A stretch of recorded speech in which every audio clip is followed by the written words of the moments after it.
എല്ലാവർക്കും സലു കിച്ചനിലേക്ക് സ്വാഗതം. അപ്പൊ നമ്മളുടെ സൽമാൻ എത്തിയിട്ടുണ്ട്. ഇനി എത്താനുള്ളത് സുൽത്താനും റിസ്വാനുമാണ്. അപ്പോൾ റിസ്വാന്റെ കാര്യം പറയുകയാണെങ്കിൽ അവന് എക്സാം 27-ാം തീയതി ഉണ്ട്. അപ്പോൾ അതിന് കഴിഞ്ഞ ശേഷമേ അവന് വരാൻ പറ്റത്തുള്ളായിരുന്നു. ഇപ്പൊ എന്ത് പറ്റിയെന്ന് വെച്ചാൽ എക്സാം അവർ നേരത്തെ ആക്കി, 25-ാം തീയതി എക്സാം ആക്കി. അപ്പൊ അതെന്തായാലും വലിയൊരു കാര്യം തന്നെയായി. അപ്പൊ നമ്മൾ പറഞ്ഞു എക്സാം കഴിഞ്ഞുടൻ തന്നെ നീ ട്രെയിൻ കയറിക്കോ, ഇവിടെ എത്തണം എന്ന് പറഞ്ഞു. അപ്പൊ നമ്മുടെ സുൽത്താന്റെ അടുത്ത് നമ്മൾ പറഞ്ഞു നീ ഒന്ന് നേരത്തെ വരാൻ നോക്കാം. അവ 28-ാം തീയതിയാണല്ലേ വരാനിരുന്നത്. അപ്പൊ സുൽത്താൻ പറഞ്ഞു അത് പറ്റത്തില്ല, കാരണം ഇത്രയും ലീവൊന്നും അത് കമ്പനിയിൽ ഇപ്പം ചോദിക്കണത് അത് ശരിയാവത്തില്ല എന്നൊക്കെ പറഞ്ഞിരിക്കുമ്പോഴേക്കും പിന്നെ സാർക്ക് പറഞ്ഞു ഒന്ന് നീ ചോദിച്ചു നോക്ക്. അങ്ങനെ അവൻ റിക്വസ്റ്റ് കൊടുത്ത് അപ്പം വർക്ക് അറ്റ് ഹോം എന്നുള്ള രീതിയിൽ അവന് ഇപ്പൊ എത്തും. അപ്പൊ അവനെ വിളിക്കാനാണ് നിസാർക്കായും സൽമാനും കൂടി ഇതാ വന്നിരിക്കുന്നത്. കറക്റ്റ് ടൈം തന്നെ ആയിരുന്നു. അവൻ അവിടെ വെയിറ്റ് ചെയ്ത് നിൽക്കാണ്. അപ്പൊ സുൽത്താൻ അവന്റെ ലഗേജ് ഒക്കെ എടുത്ത് വണ്ടിയിലേക്ക് വെച്ചു. അപ്പൊ ബാംഗ്ലൂർ ആവുമ്പോ ഇതാണ് ഒരു സൗകര്യം, വരണം എന്ന് തോന്നുമ്പം രാത്രി ബസ്സിൽ കയറി കഴിഞ്ഞാൽ രാവിലെ തന്നെ നമുക്ക് നാട്ടിലെത്തും. അതുകൊണ്ടാണ് അവൻ ബാംഗ്ലൂർ ചോദിച്ചു വാങ്ങിച്ചതെന്നൊക്കെയാണ് നമ്മളുടെ അടുത്ത് പറയുന്നത് കേട്ടോ. ആളിപ്പം സ്റ്റൈലൊക്കെ മാറി, ഒരു ബാംഗ്ലൂരിയൻ സ്റ്റൈലിലൊക്കെ ആയിരിക്കണം തോന്നുന്നത് കേട്ടോ. മൊത്തത്തില് ഒരു ചേഞ്ച് ഒക്കെ ഞാൻ കാണുന്നുണ്ട്. ഇവിടെ നമുക്ക് ഇവരൊന്നും ഇല്ലാത്തത് കൊണ്ട് തന്നെ ഭയങ്കര ബുദ്ധിമുട്ടായിരുന്നു എന്റെ. ഇപ്പൊ സൽമാൻ വന്നപ്പോ ഒരു ആശ്വാസമായി. പിന്നെ ഇപ്പൊ സുൽത്താനും കൂടി എത്തിയിട്ടുണ്ട്. ഇപ്പൊ കല്യാണം ആവുമ്പം ഒരു ഈ പറഞ്ഞ മാതിരി വീട്ടില് ആൾക്കാരൊക്കെ ഉണ്ടെങ്കിലാണ് നല്ല ഒരു സൗകര്യം. അപ്പൊ നമ്മളുടെ കാര്യങ്ങള് നമുക്ക് ഇവരുടെ അടുത്തൊക്കെ അല്ലേ സ്വാതന്ത്ര്യമായിട്ട് പറഞ്ഞ് ചെയ്യിക്കാനും ഒക്കെ പറ്റത്തുള്ളൂ. ഇവർക്കേ നമ്മളുടെ കാര്യങ്ങളൊക്കെ അറിയത്തുള്ളൂ. അപ്പൊ സുൽത്താനെ സംബന്ധിച്ച് ഇപ്പൊ നിസാർക്കൊക്കെ എന്ത് കാര്യം ചെയ്യണമെങ്കിലും സുൽത്താൻ അടുത്തുണ്ടെങ്കിൽ ഭയങ്കര ഒരു ഹെൽപ്ഫുൾ ആണ് കേട്ടോ. കാരണം നമ്മൾ വേറൊന്നും അറിയണ്ട, ഒരു കാര്യം ഏൽപ്പിച്ചു കഴിഞ്ഞാൽ അവൻ പിന്നെ അത് നന്നായിട്ട് അത് ഫിനിഷ് ചെയ്ത് തരും. അതുപോലെ തന്നെയാണ് ഇപ്പൊ സൽമാൻ ഉള്ളപ്പോഴും ബാക്കിയുള്ളതൊന്നും നമ്മള് ബുദ്ധിമുട്ടുകളൊന്നും അറിയണ്ട. ഇപ്പൊ രാവിലെ ആയതുകൊണ്ട് തന്നെ റോഡിലൊന്നും അധിക തിരക്കൊന്നും ഉണ്ടായിരുന്നില്ല. അതുകൊണ്ട് തന്നെ പെട്ടെന്ന് വീട്ടിലേക്ക് എത്തിയിട്ടുണ്ട്. പിന്നെ ക്ലൈമറ്റ് നല്ല അനുകൂല ക്ലൈമറ്റ് ആയിരുന്നു കേട്ടോ. മഴയൊന്നുമില്ല, നല്ല ഒരു കാലാവസ്ഥ തന്നെയായിരുന്നു. അപ്പൊ മഴയൊക്കെ ആണെങ്കിലാണ് ഭയങ്കര ബുദ്ധിമുട്ട്. അപ്പൊ ഞാൻ പറയായിരുന്നു ഇനിയിപ്പൊ കല്യാണം വരുമ്പോഴേക്കും മഴയൊക്കെ ഉണ്ടാവോ എന്തോ എന്നിങ്ങനെ വിചാരിച്ചിരിക്കുകയാണ്. എനിക്കറിയത്തില്ലേ ആ സമയം എന്തായിരിക്കും കാലാവസ്ഥ എന്ന്. ചെയ്താ മതി. എനിക്ക് വയ്യ. ഉമ്മാക്ക് വല്ലതും കൊണ്ടുവന്നാണ് ഗോൾഡ് കൊണ്ടുവന്ന് സൽമാൻ പെട്ടിയായിട്ട് എത്തിയിട്ടുണ്ട്. അൺബോക്സിംഗ് പെട്ടികൊട്ടിക്കൽസ് ഉണ്ടാടെ ഇതിന്റെ അകത്ത് ഇവരും കഴുകാനുള്ള തുണികൾ തന്നെ. എന്തായാലും ഇത് അലക്കും പിന്നെ ഇവിടെ കഴുകാനുള്ള തുണി.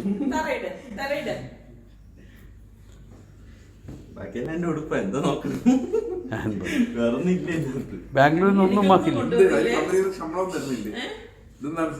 അത് ആക്കി സുൽത്താൻ റിസ്വാനായിരിക്കും. ബർത്ത്ഡേ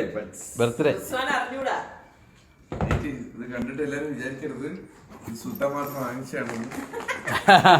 സുൽത്താൻ മാത്രം സുൽത്താൻ മാത്രമായിട്ട് വാങ്ങിച്ചെന്ന് കരുതരുത്. ആ അത് ശരി. ഓ എനിക്ക് വയ്യ ആദ്യമായിട്ട്. സ്വീറ്റ്സ് ഓ അതാണ് വല്ല ഓ സൽമാക്കിയാക്ക്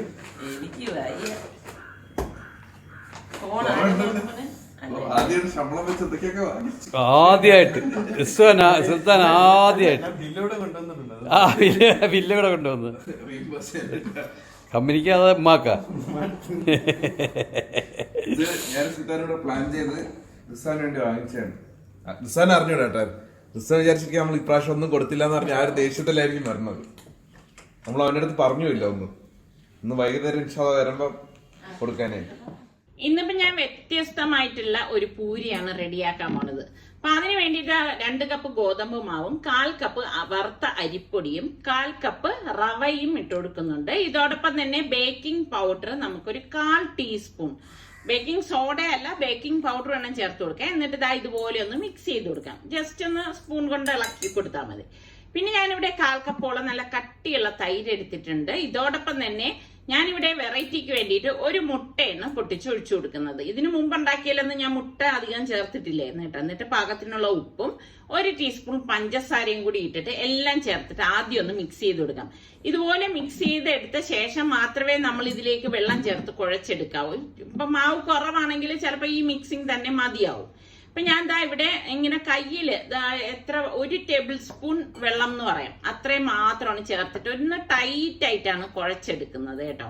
ഇനി നമുക്ക് കുറച്ച് ഓയിൽ വേണം, 1 ടീസ്പൂൺ ഓയിൽ മാത്രം മതിയാകും. ലാസ്റ്റ് ആണ് കേട്ടോ. അതും കൂടി ഇതുപോലെ കയ്യിൽ തടവിയിട്ട് ആ മാവിലേക്ക് വെച്ചിട്ട് നന്നായിട്ടൊന്ന് കുഴച്ചു കൊടുക്കാം. കുഴയ്ക്കുന്നതിലാണ് നമ്മുടെ ആ പൂരിയുടെയും ബട്ടൂര ആണെങ്കിൽ ബട്ടൂരയുടെയൊക്കെ ആ ഒരു പരുവം ഇരിക്കുന്നത്. അപ്പൊ ഞാനിവിടെ കുഴച്ചെടുത്തിട്ടുണ്ട്. അപ്പൊ ഞാനിത് റെസ്റ്റ് ചെയ്യാൻ അരമണിക്കൂറൊന്ന് മാറ്റി വെക്കാണ്.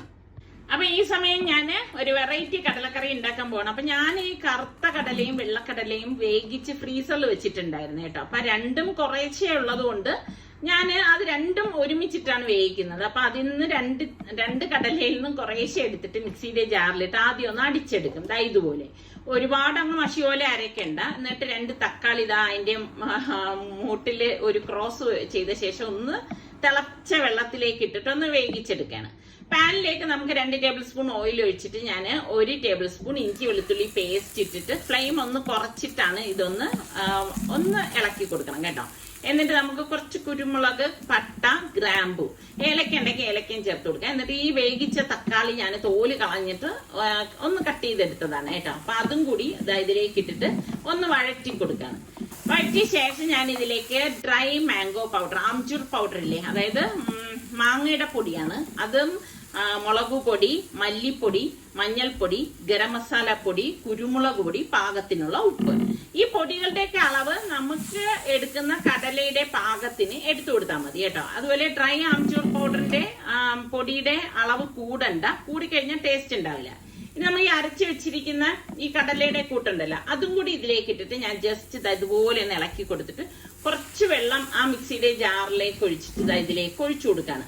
അപ്പൊ കട്ടയില്ലാതെ നമുക്ക് ഇതൊന്ന് ഇളക്കിയെടുക്കണം. ഇളക്കിയെടുത്ത ശേഷം നമ്മൾ ഈ ഡ്രെയിൻ ചെയ്ത് വെച്ചിട്ട്, അതായത് ഞാൻ ഓവനിൽ വെച്ചിട്ട് ജസ്റ്റ് ഒന്ന് ചൂടാക്കിയാണ് കടല ഇതിലേക്ക് ഇട്ട് കൊടുക്കാം.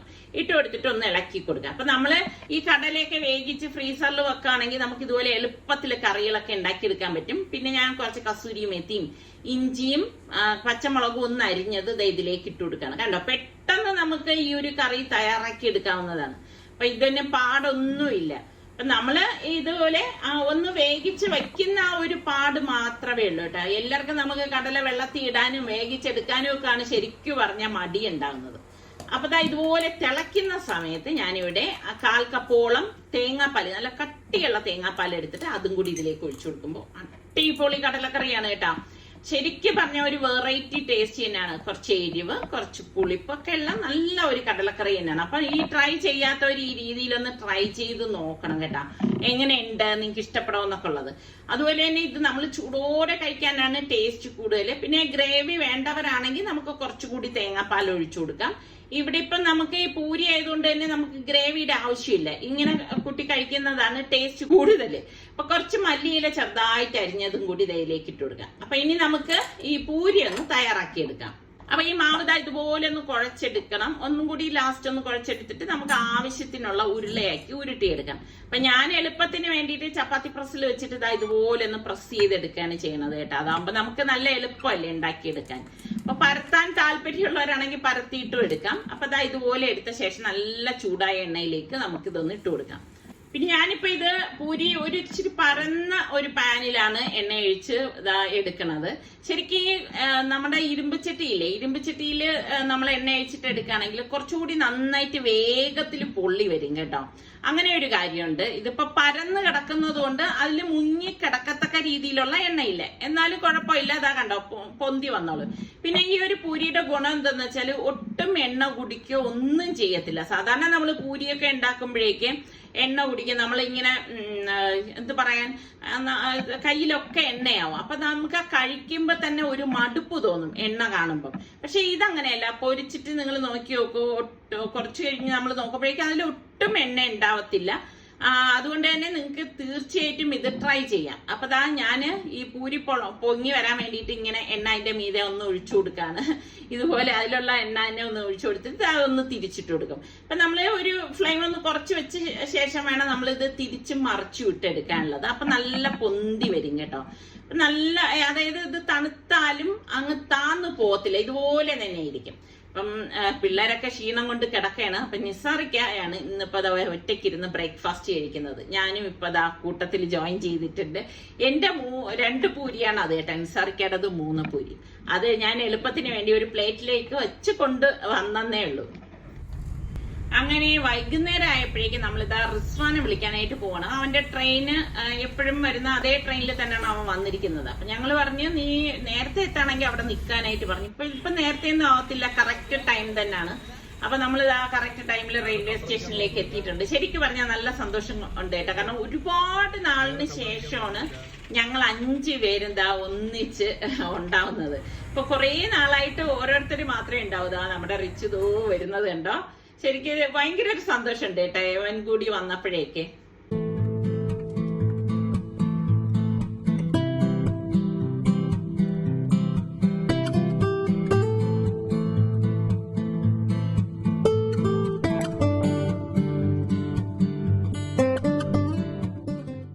Happy birthday to you.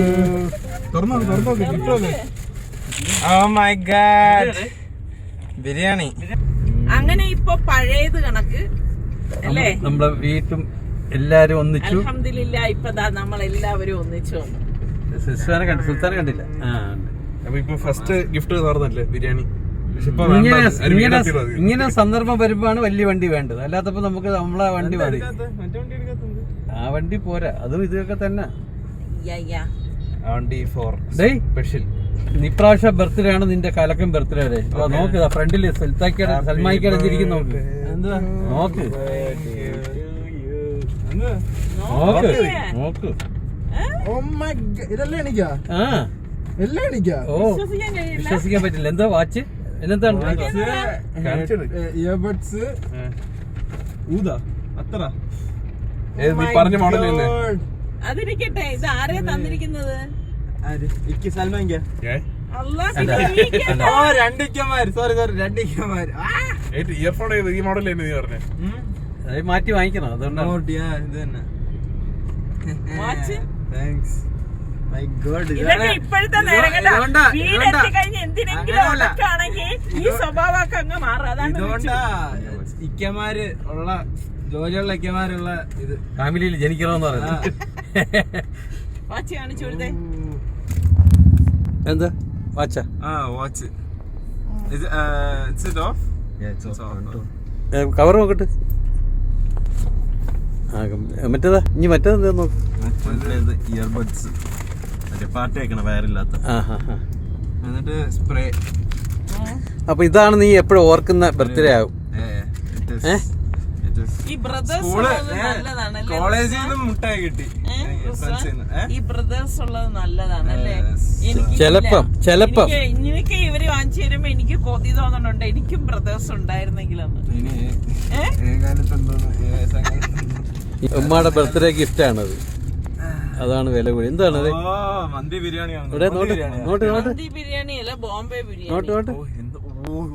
സത്യം പറയട്ടെ, ഇതിന്റെ മണം അടിച്ചപ്പോ എന്തോ തലയൊക്കെ കയറി. അത് നിന്നോണ്ടെന്നറിയോ, വെജിറ്റേറിയൻ കഴിച്ചിട്ടേ വന്നോണ്ട് അത് കുറച്ച് 1 സ്പൂൺ കഴിച്ചു, ഒരു 5 മിനിറ്റ് കഴിഞ്ഞിട്ട് അടുത്ത സ്പൂൺ കഴിച്ച് അവിടെ പോയിട്ട് കഴിക്കാം. അങ്ങനല്ല, അല്ല ഞാൻ പറയുന്നത് അങ്ങനെയല്ല. എന്റെ വയറ് അത് ഡയഗ്നൈസ് ചെയ്യത്തില്ല. 1 സ്പൂൺ കഴിച്ച് കുറച്ച് കഴിഞ്ഞിട്ട് അടുത്ത സ്പൂൺ കഴിക്കാവൂ. അങ്ങനെ ഇപ്പൊ നമ്മള് നേരെ ഇവർക്ക് വേണ്ട ഡ്രസ്സൊക്കെ എടുക്കാൻ വേണ്ടിയിട്ട് വന്നിരിക്കുകയാണ്. അപ്പൊ സുൽത്താന്റെ അടുത്ത് ഞാൻ പറഞ്ഞിട്ടുണ്ടായിരുന്നു, സുൽത്താൻ ബാംഗ്ലൂരിലല്ലേ നല്ല ഡ്രസ്സൊക്കെ കിട്ടുന്നത്, നീ അവിടെ നോക്ക്, അവിടെ നോക്കിയിട്ട് എടുത്തിട്ട് വാന്ന് പറഞ്ഞപ്പോ അവൻ പറഞ്ഞു ഇല്ല ഉമ്മ, അവൻ താമസിക്കുന്ന സ്ഥലത്ത് നിന്ന് അതായത് ടൗണിലേക്ക് പിന്നെ കുറച്ച് ദൂരം ഉണ്ടെന്ന് പറഞ്ഞു. പിന്നെ അവന്റെ ജോലിയുടെ ഇടയിൽ അവൻ അതൊന്നും പറ്റത്തില്ല എന്ന് പറഞ്ഞിട്ടാണ് അവൻ ഇങ്ങ് വന്നത്. അപ്പൊ ഞാൻ പറഞ്ഞു നല്ല ഒരു സ്ഥലത്തു നിന്നാണ് നീ ഇപ്പൊ ഇവിടെ ഡ്രസ്സ് നോക്കാനായിട്ട് വന്നിരിക്കുന്നത്. അപ്പം പറഞ്ഞു അങ്ങനെയൊന്നുമില്ല, ഇവർക്കൊന്നും ഞാൻ നേരത്തെ പറഞ്ഞതുപോലെ അങ്ങനെ ഇന്നത് തന്നെ ഇടണം അങ്ങനെയൊന്നും യാതൊരു നിർബന്ധമുള്ള പിള്ളേരൊന്നും അല്ല കേട്ടാ. എന്റെ നിർബന്ധത്തിനാണ് ഇപ്പം ഇങ്ങനെയൊക്കെ വന്ന് നിൽക്കുന്നത്. അപ്പൊ ഞാൻ പറയുന്നുണ്ട് നല്ല ഒരു വെറൈറ്റി ആയിട്ടൊക്കെ ഒന്ന് ഡ്രസ് ചെയ്യാന്നൊക്കെ പറയുന്നുണ്ട്. അപ്പൊ പറഞ്ഞു ഉമ്മയുടെ കാര്യം ഇങ്ങനൊന്നും ഞങ്ങൾക്ക് ഇഷ്ടമില്ലല്ലോ, പിന്നെ എന്തിനാണ് ഇങ്ങനെയൊക്കെ നിർബന്ധിച്ച് ഓരോ കാര്യങ്ങൾ ചെയ്യിക്കുന്നതെന്നൊക്കെയാണ് അവൻ പറയണത്. പക്ഷെ എന്നാലും ഇപ്പൊ പെൺപിള്ളേരാണെങ്കിൽ നമുക്ക് ഒരുക്കിയെടുക്കാം, ഈ ആൺപിള്ളേരെയൊക്കെ നമ്മൾ എങ്ങനെ ഒരുക്കാനാണ്? അപ്പൊ അവർക്ക് ഇങ്ങനെയൊക്കെയുള്ള കാര്യങ്ങളിലേ പറ്റത്തുള്ളൂ. അപ്പൊ ജസ്റ്റ് സൽമാൻ ഇതൊക്കെ ഒന്ന് വെച്ച് നോക്കുവാണ്. പക്ഷേ നമ്മുടെ ഈ പറഞ്ഞ മാതിരി ഓരോരുത്തരുടെ ശരീരപ്രകൃതിക്ക് അനുസരിച്ചുള്ള ഡ്രസ്സിങ് ആകുമ്പോഴേക്ക് നല്ല രസമായിരിക്കും കേട്ടോ ഇടാനായിട്ട്. അപ്പൊ ഇത് ജസ്റ്റ് ഒന്ന് ഇട്ട് നോക്കുന്നതാണ്, ഓരോന്നും ഏത് മാച്ച് ആവും എങ്ങനെന്നൊക്കെ ഉള്ളത്. അപ്പൊ ഇവരൊക്കെ വരുമ്പോഴല്ലേ നമുക്ക് ഇതൊക്കെ നോക്കാൻ പറ്റത്തുള്ളൂ. സത്യം പറഞ്ഞ റിസ്വാനാണെങ്കിൽ ഇത് ഇട്ടിട്ട് എന്തോ പോലെ ഇരിക്കുന്നെന്ന് പറഞ്ഞിട്ട് എന്നെ ഇത് ചെയ്യാണ്. ഞാൻ പറഞ്ഞു ഇത് തന്നെ എടുക്കണം എന്ന് ഞാൻ പറഞ്ഞില്ലല്ലോ, എന്റെ ഒരു ആഗ്രഹത്തിന് ഞാൻ എടുത്തു തന്നൊന്ന് ഇട്ട് കാണിച്ചു തരാനല്ലേ പറയുന്നുള്ളൂ എന്ന് പറഞ്ഞിട്ട് അങ്ങനെയാണ് ഓരോ കാര്യങ്ങളൊക്കെ ഇട്ട് നോക്കണത്. പക്ഷെ അവരുടെ ഇഷ്ടത്തിനനുസരിച്ച് തന്നെ ഡ്രസ്സിങ് ചെയ്യത്തുള്ളൂ കേട്ടോ, അത് വേറെ കാര്യം. അപ്പൊ നമുക്ക് മാറ്റ് വേണമായിരുന്നു, അപ്പൊ മാറ്റും നോക്കാണ്. ഈ ഓരോ പ്രാവശ്യം വരുമ്പോഴേക്കും ഈ നമ്മൾ കണക്ക് കൂട്ടി എടുക്കുകയാണെങ്കിൽ പിന്നെ ഈ പറഞ്ഞ മാതിരി ഓരോരോരോ സ്ഥലങ്ങളിൽ ഇടാനുള്ളതൊക്കെ വിട്ടുപോണതാണ്. അങ്ങനെ ഇപ്പം എല്ലാം കഴിഞ്ഞു, പേയ്മെന്റ് ഒക്കെ കൊടുത്തിട്ട് ഇനിയിപ്പോ നമ്മൾ ഇറങ്ങുകയാണ്. അങ്ങനെ കുറച്ച് കാര്യങ്ങൾ ഇവിടെ നിന്ന് എടുത്തു, പൂർണ്ണമായിട്ട് കഴിഞ്ഞിട്ടില്ല. അപ്പം ഇനിയിപ്പം അടുത്ത് ഷൂസ് നോക്കണം എന്ന് പറഞ്ഞു. സാധാരണ നമ്മൾ ബാറ്റയിലാണ് ഷൂസ് ഒക്കെ നോക്കാൻ പോണത്. ഇതിപ്പോ ഒത്തിരി ലേറ്റ് ആയി കേട്ടാ. അപ്പൊ ഞാൻ പറഞ്ഞു എന്തായാലും ജസ്റ്റ് ഇവിടെ നിന്ന് നോക്കാം, നോക്കുന്നതിനിപ്പോ എന്ത് പറ്റി, നമുക്ക് നോക്കി ആ കണക്കിനുള്ള കിട്ടുമെന്ന് അറിയാലോ എന്ന് പറഞ്ഞു. അപ്പൊ സത്യം പറഞ്ഞത് ഇവരുടെ കാലളവിനൊന്നും ഇവിടെ കിട്ടത്തില്ല കേട്ടോ. നമുക്കറിയാം ബാറ്റയിൽ പോയാലേ കിട്ടത്തുള്ളൂ. ഇതിപ്പോ ഒത്തിരി ലേറ്റ് ആയി പോയി. പിന്നെ ഇവരുടെ ഈ സൗകര്യം അനുസരിച്ചൊക്കെ നമുക്ക് വെളിയിൽ ഇറങ്ങി ഇതൊക്കെ അന്വേഷിക്കുക എന്ന് പറഞ്ഞു കഴിഞ്ഞാലും വലിയ ബുദ്ധിമുട്ടാണ്. അപ്പൊ എനിക്കാണെങ്കിൽ ഇതൊക്കെ കാണാൻ ഭയങ്കര ഇഷ്ടമാണ് കേട്ടോ, ഇങ്ങനെയുള്ള ചപ്പൽസും ഒക്കെ. അങ്ങനെ അവിടെയും ഉള്ള ഒന്ന് രണ്ട് സംഭവങ്ങളൊക്കെ എടുത്തു. അത് കഴിഞ്ഞപ്പോൾ അവിടെയും പേയ്മെന്റ് കഴിഞ്ഞ് വെളിയിലിറങ്ങി. സത്യം പറഞ്ഞാൽ കാർ പാർക്കിങ്ങിൽ വന്നപ്പോഴാണ് നമ്മൾ അറിയുന്നത് നമ്മളാണ് ലാസ്റ്റ് കസ്റ്റമർ എന്നുള്ളത്. നമ്മളെ പിടിച്ചിറക്കി വിടുന്നത് പോലെയാണ് ഞങ്ങൾ ഇറങ്ങി വന്നത് കേട്ടോ. നോക്കിക്കാൻ എല്ലാവരും പോയി കഴിഞ്ഞു എന്നുള്ളതാണ്. ഞാൻ ആദ്യമായിട്ടാണ് ഇവിടെ വന്നിട്ട് നമ്മൾ അവസാനം പോകുന്ന ഒരു കസ്റ്റമർ ആവുന്നത്. ശരിക്കും പറഞ്ഞാൽ ഇങ്ങനെ ഇവിടെ കണ്ടിട്ടേ ഇല്ല എന്നുള്ളതാണ്, വിജനമായിട്ടിരിക്കുകയാണ്. അപ്പൊ ഇതുകൊണ്ടൊന്നും വിശേഷങ്ങൾ അവസാനിക്കുന്നില്ല. ഇനി നമ്മളുടെ കല്യാണ വിശേഷങ്ങൾ ഒരുപാടുണ്ട് നിങ്ങളുമായിട്ട് ഷെയർ ചെയ്യാൻ. അപ്പം ഡെയിലി നമ്മുടെ വീഡിയോസ് നിങ്ങൾ സെർച്ച് ചെയ്ത് നോക്കിക്കൊണ്ടിരിക്കുക. അതുപോലെ തന്നെ സബ്സ്ക്രൈബ് ചെയ്യാത്ത ആരെങ്കിലും കാണുന്നുണ്ടെങ്കിൽ സബ്സ്ക്രൈബ് ചെയ്യാനും ആ ബെല്ലൈക്കൺ പ്രസ് ചെയ്യാനും ഒന്നും മറന്നു പോരുതേ. അടുത്ത് നമുക്ക് നല്ല റെസിപ്പിയോ വ്ളോഗോ ആയിട്ടൊക്കെ കാണുന്നത് വരെ എല്ലാവർക്കും ബൈ.